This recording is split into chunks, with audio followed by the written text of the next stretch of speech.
আমির হামদার বিরুদ্ধে মিছিল করাতে হবে, আমরা জিজ্ঞাসা করতে চাই।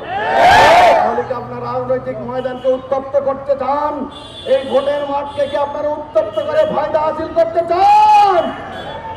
আপনাদের সে গুড়ে বালি মানুষটা হতে দেবে না, জনগণ আপনাদের আশা পূরণ হতে দেবে না ইনশাআল্লাহ।